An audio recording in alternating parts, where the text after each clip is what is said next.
আবু তো হাদনান সাহেব আবু সাবিকুন নাহারকে কি আবার ফিরিয়ে আনতে চাচ্ছে নাকি নতুন বিয়ে করতে চাচ্ছে? বিস্তারিত বিষয়টা তার নিজের মুখ থেকেই শুনবো ইনশাআল্লাহ। তো চলুন দেখে আসি। যখন ভাবি যে ডিভোর্স, তখনই আমার আমি একেবারে অবস্থা খারাপ হয়েছে।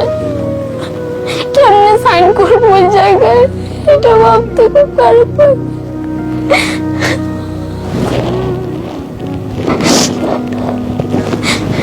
ও জানে যে আমার ফ্যামিলি থেকে 5 টাকা খরচ করার মতো কেউ নেই, তার জন্য ও এরকম করে।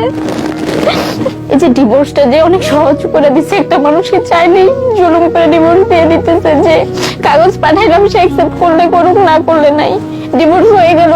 ইসলামে এরকম বলে নাই। একটা মেয়ের যে যদি ভালো না লাগে, স্বামী স্ত্রীর মধ্যে বনিবনা হবে, যদি না হয় আলাদা বিছানা করবে, দুই ফ্যামিলি যদি সমঝোতা আসতে চায় সেক্ষেত্রে ডিভোর্স। বলে না যে আমি চাচ্ছি না, আমার জোর করে জুলুম করে দিতেছে না, এই জিনিসটা যেন না হয়। স্ত্রীকে আমি এসব করতে দিব না, ওর ক্ষমতা আছে করবে, করলে ওকে আমি তালাক দিয়ে রেখে দেবো।